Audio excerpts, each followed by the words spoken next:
fled away. So then Baiju Babari said to Tansing, okay, get the garlands back. So he started singing, like using all of his might, sweating and everything, but no animal came. So then Tansing said, well, they first came just out of curiosity, that's why they didn't come back. So then Baiju Babari sang again, and again they all came, and he took all of his garlands back from them. And then when the song was over, then they fled again. So naturally he won. So he had such power in his singing that he could make fire in the sky and rain. So what to speak of Krishna and the gopis singing and playing his flute. Now there are about 16,000 raganis. That is not tunes, but scales, melodic scales. Like, for example, sa re ga ma pa da ni sa. That ragini or rag comes from the sound. It's said that it comes from the sound of different animals. Like one of them comes from a crunch. And Gurudev was imitating all these crunch. It's a kind of bird. And Gurudev told the story that when Valmiki was here on earth millions of years ago, one day he was in the forest and he saw two crunches, and they were engaged in intimate talks with each other. And in the meantime, some hunter comes and shoots the crunch, the male crunch, and he falls down dead, lying in his own pool of blood. And then Valmiki became very upset, and all of a sudden, in his upsetness, he started speaking these very beautiful verses in a very special meter about how horrible it was that this happened to the crunch. And then immediately he thought, wait a minute, I'm a sage and I've seen millions of people dying. I know it happens to everybody. So why did I get so upset? And why did that beautiful melody come out of my mouth? So then Lord Brahma appeared, and he said, it's because you're meant to sing the Ramayana and such the glories of Lord Ram, Krishna's incarnation, and such a beautiful meter that everyone in the world will want to sing to it, dance to it. It will become so famous. They'll all want to read it. So that's an example of how one of the sounds comes from the crunch. And so many other birds as well. And Gurudev was imitating the sounds. It's very funny. So, but actually, even though it's said that these sa-re-ga-ma-pa comes from different animals, actually, they all came from the gopis' ankle bells and from the gopis singing so many tunes in the rasa dance.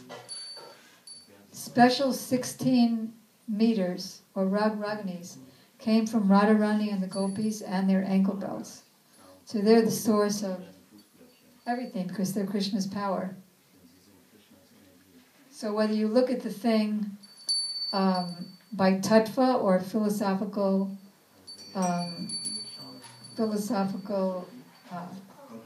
conclusion, or if you look at it by pastime, they help Krishna in being the source of everything. So in this verse it was saying how the earth is so fortunate. And actually Krishna is speaking about himself, but he's too shy to admit it. Then, in the next verse that's quoted, Vrindavanam Sakhi Bhuvo Vinunoti Kirtam Yadevaki Satapadam Bojalabda Lakshmi Govinda Venu Manumattamayora Nrityam Preksha Jisambhavaratanya Samasta Sattvam. O Saki Radhe. This is from Venugit, chapter 21 of the 10th canto Srimad Bhagavatam. When Radharani and her Sakis combined together in one little group in their house to think, not only think, but they see, because they have all mystic powers. Even though Vyasadeva gave mystic powers of a TV set in his heart to his disciple Sanjaya, who later on was able to speak to the blind king Dhritarashtra about what was happening in the battlefield of Kurukshetra with Krishna and Arjuna 90 miles away. That's nothing compared to the TV set that the gopis have in their hearts. So even though Krishna was out in the forest, by their bhava netra, or their eyes made of their heart's emotions, they're able to see Krishna out in the forest.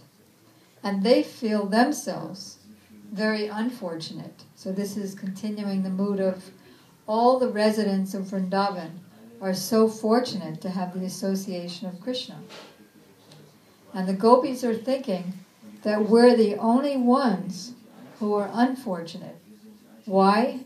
Because we are very weak, and therefore we're controlled by moral Vedic dharma, or religious principles of society. That is chastity to the husband, not wanting to be abused by society for having another lover. So actually this is their humility. They're actually the most fortunate.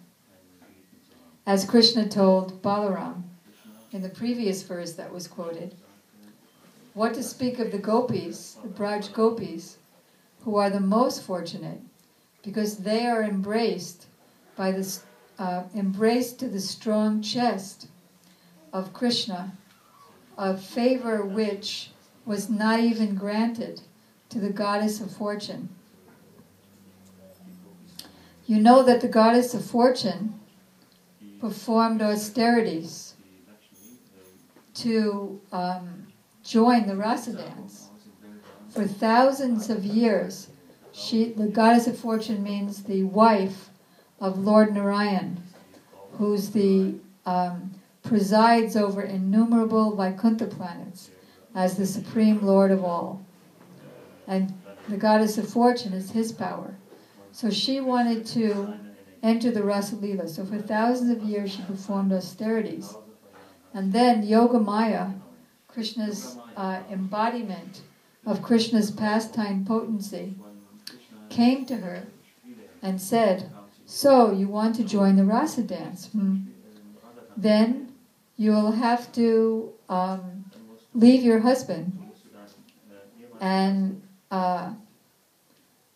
run out to the... first you'll have to leave your husband, Narayan, marry a gop, a coward boy.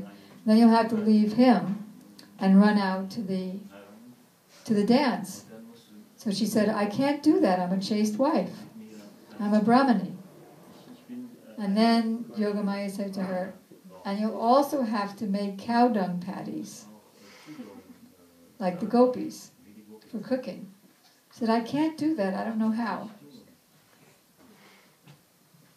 Well, I'm afraid you can't enter the rasa dance. That was after all of her thousands of years, because she couldn't adopt the mood of the gopis, and therefore she couldn't have a paramour love with Krishna.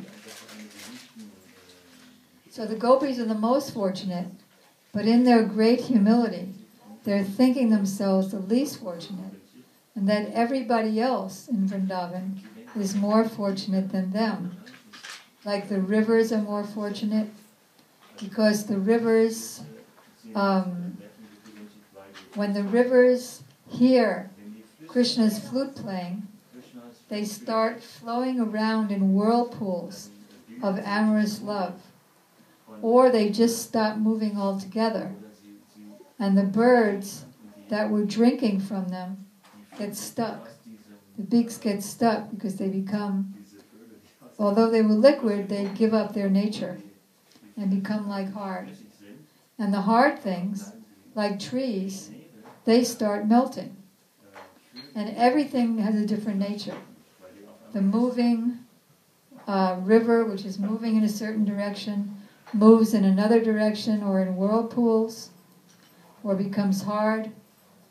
And the trees, which are immovable and hard, starts weeping honey or sap, which is their tears.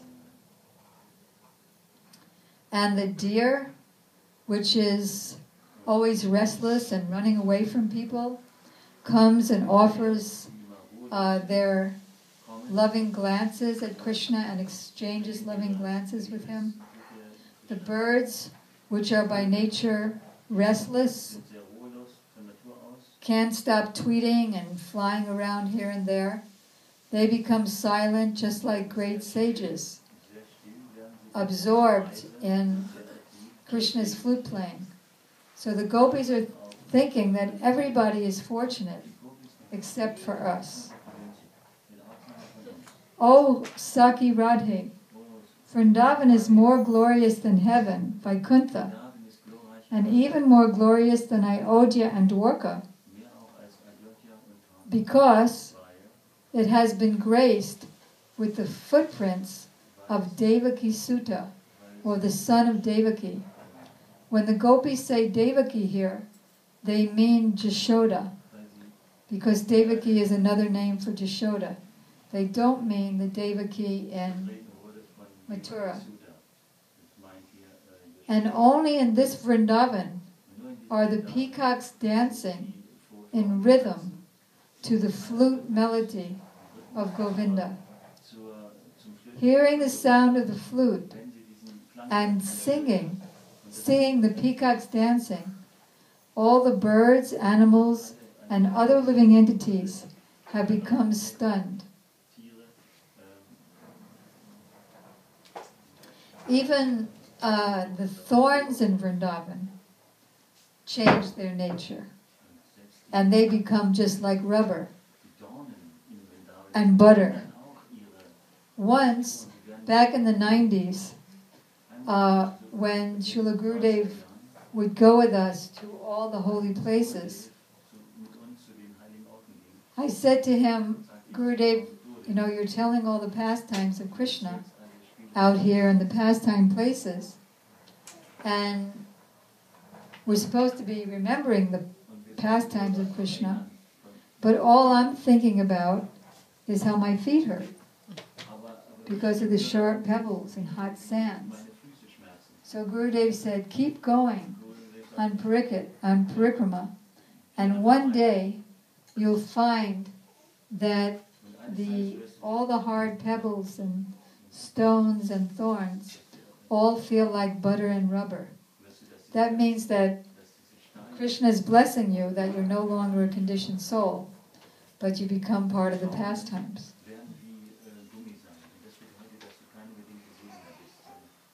So the earth, which is hard, gives up its nature and melts and becomes like butter or rubber.